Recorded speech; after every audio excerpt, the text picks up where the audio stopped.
SPP4. Ikalawang markahan, Agriculture Week 5, halamang ornamental, halamang gulay at punong prutas. Ang halamang ornamental ay kadalasang nakikita nating pangdekorasyon sa ating tahanan dahil sa mga matitingkad na kulay ng kanilang mga bulaklak o magaganda nilang mga dahon. Ilan sa kanila ay mga halamang dahon, halamang namumulaklak, halamang palumpon at halamang baging.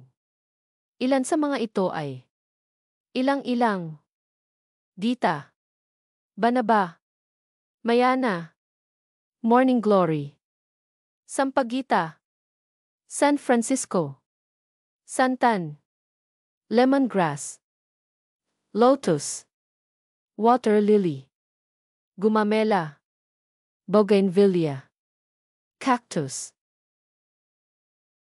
Ang mga halamang gulay ay kadalasang nating inuulam o isinasahog sa ating ulam.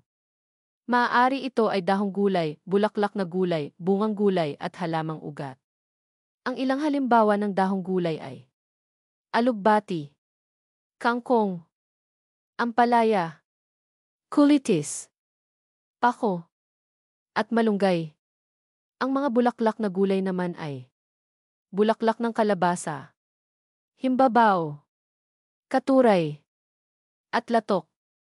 Ang mga bungang gulay naman ay kalabasa, patola, opo, talong, ampalaya, sili, okra, malunggay, at kamatis.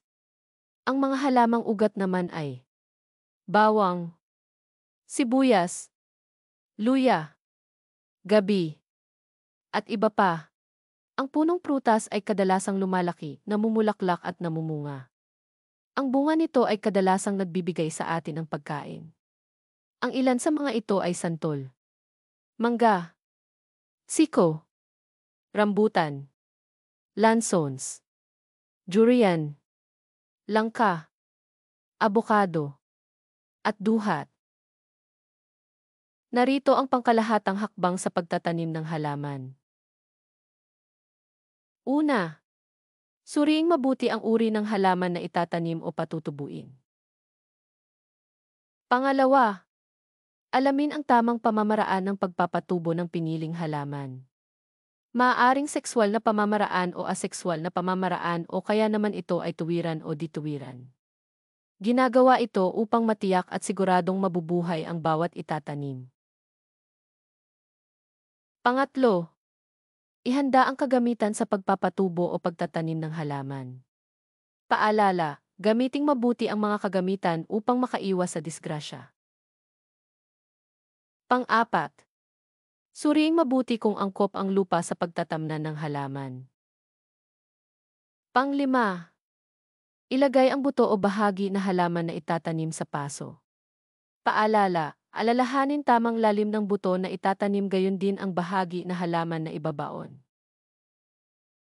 Pang-anim, dagdagan ng halumigmig ang paso kung kinakailangan sa pamamagitan ng pagwisik ng tamang dami ng tubig. Pang-pito, ilagay ito sa ligtas na lugar na hindi kayang abutin ng alagang hayop. Pang-walo, panatilihin ang halumigmig ng halaman hanggang sa ito ay maaari ng ilipat at itanim.